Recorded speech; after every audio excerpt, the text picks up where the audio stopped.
What's going on, guys? How y'all doing? This is D Durrell with D Durrell Life Solutions today. So I'm going to have a discussion today on how we as a people, particularly these so-called adults, both men and women, because when I speak, I'm speaking of both men and women, not necessarily one more than the other. I want to speak on the tendency for us to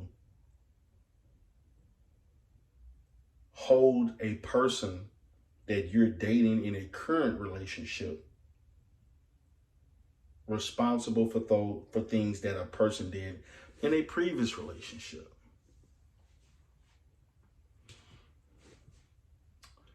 And so one will ask, D. Durrell, what are you talking about? Like, explain that. Could you expound on that? Again, I'm going to repeat. You're in a current relationship, but everything that you are doing, the way you view him, the way you function in that relationship is based on the previous relationship. And you're unfairly blaming and treating that person like the person that you were upset with and decided to end that previous relationship. You're holding him or he or she responsible for what someone else did. You have not healed, necessarily gotten over emotionally from what that person did to you. So you take that dysfunction and you unfairly apply that to another person, thinking that that person is similar to that person, to the other person that hurt you. Well, my thing is this. Let's pose this question to yourself. What the hell are you doing dating a person that reminds you or has similar behaviors per se than the person you just ended a relationship with? Why would you want to repeat the pattern of dating the same type of guy multiple times, getting the same results? If you're dating a guy who has negative qualities that are similar to another person that you dated, you shouldn't be, and you know that the end result was not positive. Why are you repeating that situation over again? So that person that you're dating is not the problem. You're the problem because you chose to date somebody based on dysfunction that somebody else created.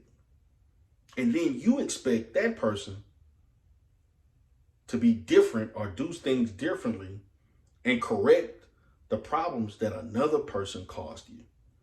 That is highly unfair and it's irrational.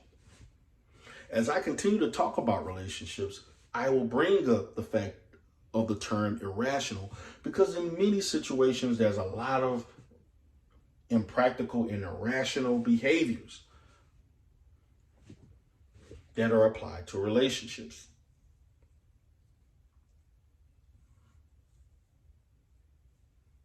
I hope this rings a bell. I hope this strikes a nerve because it is intended to do so.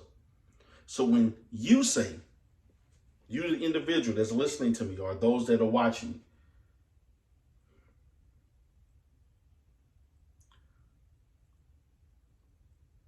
I'm not going to, when you tell a person these particular statements, I'm not going to let you do me like this other person did me. I'm not going to let you cheat on me. I'm not going to let you get away because the last person I was with, they did this. Now, I'm not stating that you shouldn't learn from your mistakes, but you chose a person based on the same mistakes of a previous relationship. Don't date people who have negative behaviors that remind you or they display those behaviors in a manner that you know is dysfunctional or it will lead to you not wanting to be with them. You should be looking for different. Now, in any position, no one's perfect. No one is perfect.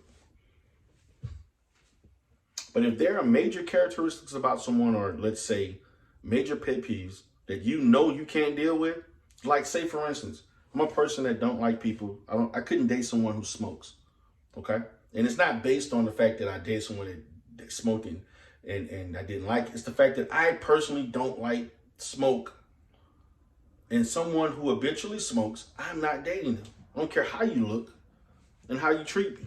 Because I know I can't get past someone who smells like smoke, breath smells like smoke, and I just don't like being around smoke. And then also, for me, medically, there's some situations that it inflames certain things about me that smoke does for me, as far as my eyes and so forth, and breathing.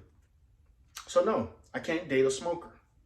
I would never date a smoker. I wouldn't even, matter of fact, if I was a person single, I wouldn't even interact with someone who smokes or I know that smokes. I don't care how often they do it. But you turn around,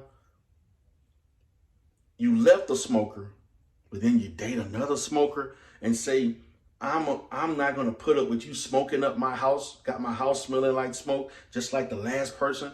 I can't put up with you. You got cigarette buds all over the place, just like the last. Does that make any sense? Quit setting yourself up for failure by repeating the same behaviors that led to a previous relationship ending, and then you think you're going to date the same type and it's going to do something different. No, it's going to lead to the same end result, because you are who you are. They are who they are. Simple.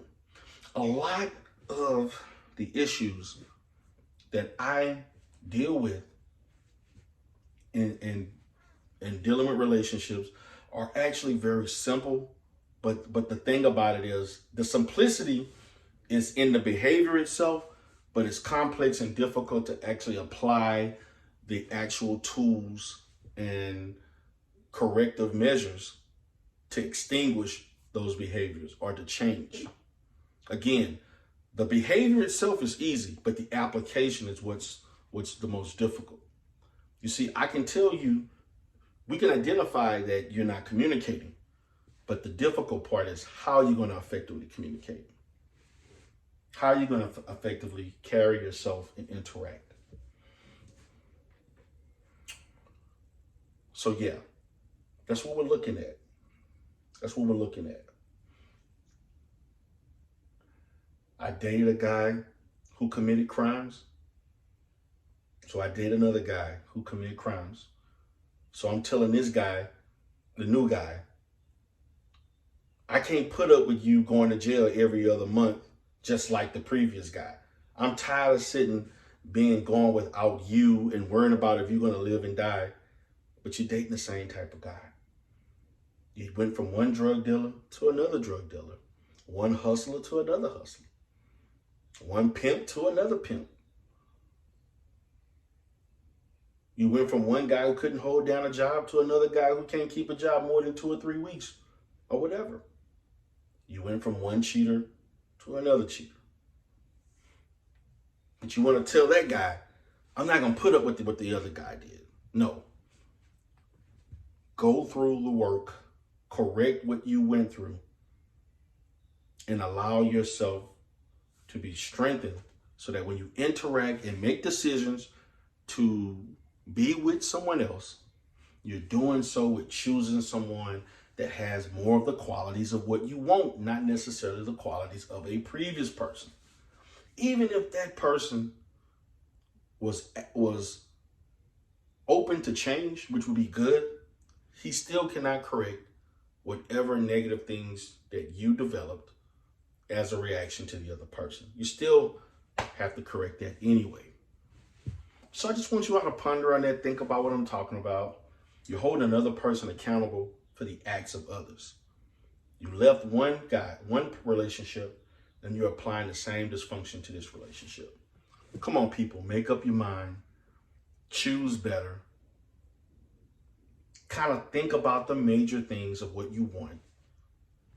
And you interact and you communicate, socialize with those or date those that fit within the construct of those attributes, not people who don't. It's simple, but the application is difficult.